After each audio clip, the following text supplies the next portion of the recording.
भारत की सुरक्षा व्यवस्था को कायम रखने के लिए सरकार हमेशा से बड़े बड़े एक्शन लिया करती है, खासकर कि जब बात घुसपैठियों की हो। और इसी कड़ी में भारत में लगातार बांग्लादेशी घुसपैठियों को ढूंढकर एक्शन लिया जा रहा है। तो कहां क्या चल रहा है, जानेंगे विस्तार से इस स्पेशल स्टोरी में। नमस्कार, कैपिटल टीवी उत्तर प्रदेश देख रहे हैं आप। मैं हूं आपके साथ राधिका राज।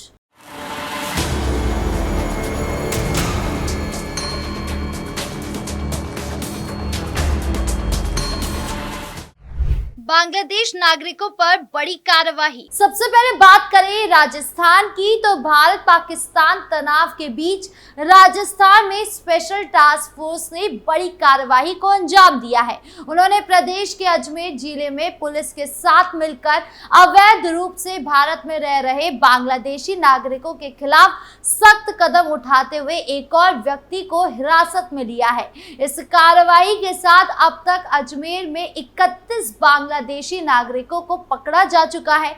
इसमें से 29 को स्पेशल टास्क फोर्स और 2 को गंज थाना पुलिस ने गिरफ्तार किया है। राजस्थान पुलिस मुख्यालय जयपुर के आदेश पर पूरे राज्य में अवैध बांग्लादेशी नागरिकों की पहचान और उन्हें देश से बाहर करने का अभियान चल रहा है। इसी के तहत अजमेर पुलिस ने शहर में गंज थाना क्षेत्र में विशेष ऑपरेशन शुरू किया, जिसमें मुखबिरों की सूचना और तकनीकी जानकारी के आधार पर पुलिस ने छापेमारी की और संदिग्ध लोगों की जांच की। उनको गिरफ्तार किया गया है। सीआईडी और अन्य खुफिया एजेंसियों की मदद से पुलिस द्वारा 15 से 20 संदिग्ध खातों की जांच की गई है। इस दौरान एक व्यक्ति को हिरासत में लिया गया है जो पूछताछ में बांग्लादेशी नागरिक निकला है। उसने बताया कि वो चुपके से सीमा पार कर भारत आया और फर्जी दस्तावेजों के सहारे अजमेर के दरगाह क्षेत्र में फर लगा रहा था। पुलिस आरोपी से गहन पूछताछ कर रही है और अन्य संदिग्धों की तलाश में जुटी हुई है। अजमेर पुलिस ने साफ किया है कि अवैध रूप से रह रहे विदेशी नागरिकों के खिलाफ ये कार्रवाई आगे भी तेजी से चलेगी। ये अभियान न केवल सुरक्षा को मजबूत करेगा बल्कि अवैध गतिविधियों पर भी रोक लगाएगा। तो वही राजस्थान से एक और खबर सामने आई है, जहां भारत बांग्लादेश बॉर्डर पर एक बांग्लादेशी जासूस को पकड़ा गया है। दरअसल भारत और पाकिस्तान के बीच तनाव चल रहा है। पाकिस्तान के हमले के बाद हिंदुस्तान लगातार जवाब दे रहा है। इन सबके बीच बॉर्डर इलाके में सेना के जवान अलर्ट मोड पर है। हर आने जाने की तलाशी ली जा रही है। इसी क्रम में किशनगंज के इंडो बांग्लादेश बॉर्डर के पास बीएसएफ के बागडोगरा सैन्य छावनी के पास से एक बांग्लादेशी जासूस को पकड़ा गया है। बांग्लादेशी जासूस की पहचान अशरफुल आलम के रूप में हुई है, जिसने पूछताछ में बताया कि मैं बांग्लादेश के खुफिया एजेंसी का जासूस हूं। बांग्लादेशी जासूस के पास से इलेक्ट्रॉनिक डिवाइस, आपत्तिजनक डॉक्यूमेंट्स बरामद किया गया है। जब उससे पूछताछ की गई तो उसने बताया कि वो बांग्लादेश से सीमा को पार कर 5 महीने पहले भारत आया था। सेना की खुफिया एजेंसियों ने उससे फिर पूछा कि क्या वो 5 महीने पहले भारत की सीमा में घुसा था। तब इस बार वो अपना स्टेटमेंट बदल दिया, कहने लगा कि वो 5 दिन पहले बांग्लादेश भारत बॉर्डर से भारत में प्रवेश किया था। अशरफुल आलम अपना बयान बार बार बदल रहा है। फिलहाल उसे बागडोगरा एयरपोर्ट के पास सिलीगुड़ी में रखा गया है। बांग्लादेशी जासूस को अब दिल्ली भेजने की कार्रवाई की जा रही है। उससे पहले उससे पूछताछ की जा रही है, क्योंकि वो भारत में घुसकर सेंसिटिव इंफॉर्मेशन को जुटा रहा था। उसे बीएसएफ के सैन्य छावनी के पास से पकड़ा गया है। उसने पूछताछ के दौरान ये भी कहा है कि वो पहले भी काम की तलाश में सीमा पार करता था। नाविक उसे नदी पार कराया करते थे। इस बार फिर वो भारत में पहुंच गया है, लेकिन उसने किस सीमा से भारत के भीतर घुसा ये बताने से बांग्लादेशी जासूस ने इनकार कर दिया है। उसने इतना जरूर बताया है कि बांग्लादेश के प्राइवेट खुफिया एजेंसी मेना माती के लिए वो काम करता था। इस बार वो पैदल ही बेंगडूबी आया था।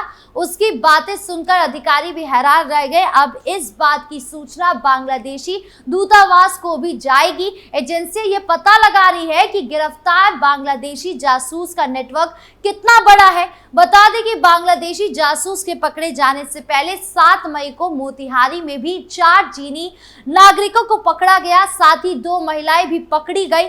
कुल 6 लोगों को अवैध रूप से भारत में घुसते एसएसबी ने दबोचा था। ये लोग भी नेपाल में भारत से पैदल ही एंट्री कर रहे थे। सभी चाइनीज में बात कर रहे थे। एसएसबी के जवानों ने कार्रवाई करते हुए इन सबको धर दबोचा। इनके पास से बरामद पासपोर्ट और वीजा की जब जांच की गई तब भारत में एंट्री का वीजा उनके पास नहीं मिला, जिसके बाद इन सभी को थाने ले जाया गया। अब किशनगंज में बॉर्डर से बांग्लादेशी जासूस को पकड़ा गया है। फिलहाल एसएसबी आगे की कार्यवाही में जुटी हुई है। तो वही पहलगाम हमले से भारत पाकिस्तान के बीच बड़े तनाव के बाद राजस्थान में अवैध रूप से रह रहे बांग्लादेशियों को चुन चुनकर पकड़ा जा रहा है। इसी कड़ी में अलवर पुलिस ने एक बड़ी कार्रवाई करते हुए राजगढ़, बगड़, तिराहा और मालाखेड़ा क्षेत्र से 117 बांग्लादेशी नागरिकों को गिरफ्तार किया है। ये छापेमारी गृह विभाग के निर्देश पर की गई है। इससे पहले राजधानी जयपुर समेत प्रदेश के विभिन्न जिलों में बांग्लादेशी घुसपैठियों को पकड़ा जा चुका है। इनमें से कईयों को जेल भी भेज दिया गया है, कुछ को अलवर डिटेंशन सेंटर भेजा जा चुका है। अलवर के पुलिस अधीक्षक संजीव नैन ने बताया कि अधिकतर गिरफ्तार लोग स्थानीय ईंट भट्टों पर काम कर रहे थे। पहलगाम आतंकी हमले के बाद उच्च अधिकारियों के निर्देश पर अवैध रूप से रह रहे बांग्लादेशी नागरिकों की पहचान और जांच की गई है। अतिरिक्त पुलिस अधीक्षक तेजपाल सिंह ने बताया कि ये सभी लोग कई वर्षों से भारत में अवैध रूप से रह रहे थे। फिलहाल इन्हें विभिन्न थानों में रखा गया है और जल्द ही इन्हें डिटेंशन सेंटर भेजने की प्रक्रिया शुरू कर दी जाएगी। एसएसपी ने बताया कि ये सभी लोग अवैध रूप से सीमा पार कर भारत में घुसे थे। अब इन्हें चिन्हित कर लिया गया है और जल्द ही इन्हें बांग्लादेश वापस भेजा जाएगा। अवैध रूप से यहाँ रह रहे बांग्लादेशियों की जांच पड़ताल काम अभी जारी है। इसके दस्तावेजों की गहनता से जांच की जा रही है। पुलिस इस बात का पता लगाने में जुटी हुई है कि इन्होंने बॉर्डर कैसे पार किया, इस काम में किसने इनकी सहायता की। उल्लेखनीय है कि अजमेर में काफी पहले समय से बांग्लादेशियों के खिलाफ अभियान चलाया जा रहा था। वहां इसकी जांच पड़ताल के लिए एसआईटी का गठन हो रखा है। पुलिस ने बीते करीब 2 महीने पहले अब तक करीब 3 दर्जन बांग्लादेशी नागरिकों को पकड़ा है। वहीं प्रदेश के अन्य जिलों में भी बांग्लादेशियों की खोजबीन के लिए गहन तलाशी अभियान चलाया जा रहा है। जयपुर में भी बड़ी संख्या में बांग्लादेशियों को पकड़ा जा चुका है। यानी राजस्थान में बांग्लादेशी घुसपैठियों को लेकर लगातार एक्शन लिया जा रहा है। बिहार में भी पकड़ा गया बांग्लादेशी घुसपैठ। न केवल राजस्थान में बल्कि बिहार में भी बांग्लादेशी घुसपैठ पकड़े जाने की खबर सामने आई है।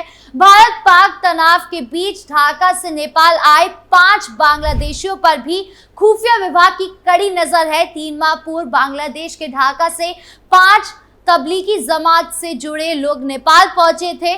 कई मस्जिदों में रहकर धर्म का प्रचार भी उन्होंने किया। इन बांग्लादेशी नागरिकों के बिहार में घुसने की आशंका बनी हुई थी। हालांकि ये लोग नेपाल में ही घूम रहे हैं। खुफिया विभाग इन पर पैनी नजर बनाए हुए हैं। खुफिया विभाग से जुड़े अधिकारियों की माने तो 3 महीने पहले बांग्लादेश के ढाका से तबलीगी जमात के जुड़े 5 लोग काठमांडू के रास्ते राजविराज पहुंचे थे, जहां से वो सुनसरी जिले गए और यहाँ कई मस्जिदों में रहकर धर्म का प्रचार भी उन्होंने किया। ये लोग वही जमे हुए थे। भारत पाकिस्तान के बीच संघर्ष को देखते हुए जब उनकी पड़ताल की गई तो पाया गया कि वो सुनसरी से सुनेपाल के सप्तरी जिले की तरफ बढ़ गए हैं। इन 5 बांग्लादेशी नागरिकों के वीजा की अवधि भी 21 मई तक की गई थी, जिसे बढ़ाकर 30 मई तक किया गया। खुफिया सूत्रों की माने तो भारत नेपाल एक संवेदनशील सीमा है। यहाँ किसी भी प्रकार की गतिविधि को नजरअंदाज नहीं किया जा सकता है। सीमा पर चीन और पाकिस्तान समर्थित लोग या गठन सक्रिय है। ऐसे में हर गतिविधि पर बारीकी से नजर बनाए रखना आवश्यक है। भारत पाकिस्तान के बीच हो रहे संघर्ष के बीच भारत व नेपाल की खुली सीमा पर भी चौकसी बढ़ा दी गई है। अररिया जिले में सटे नेपाल सीमा पर जागे बनी को छोड़कर शेष सीमाओं पर शाम 6 बजे के बाद आने जाने पर रोक लगा दिया गया है। हालांकि भारत पाकिस्तान के संघर्ष के दौरान सीमावर्ती क्षेत्र में लगातार सुरक्षा एजेंसियां, एसएसपी व पुलिस की बैठक नियमित जारी है, जिसके बहुत सारे नियमों को बारीकियों से देखा जा रहा है। ऐसे नियमों में भारत व नेपाल के बीच 4 चक्का वाहनों के परिचालन भी रोक लगाने की बात चल रही है, जिसे फिलहाल स्थगित कर दिया गया है। वहीं जिले में शादी सहित अन्य समारोह में हो रहे ड्रोन के इस्तेमाल पर भी सख्त मनाही कर दी गई है। न केवल राजस्थान या बिहार में बल्कि यूपी समेत देश के अलग अलग राज्यों में घुसपैठियों को चिन्हित कर एक्शन लिया जा रहा है। आपकी इस मामले पर क्या राय है, कमेंट बॉक्स में जरूर बताएं। वीडियो अच्छी लगी हो तो लाइक शेयर करें और चैनल को सब्सक्राइब करना ना भूलें। नमस्कार।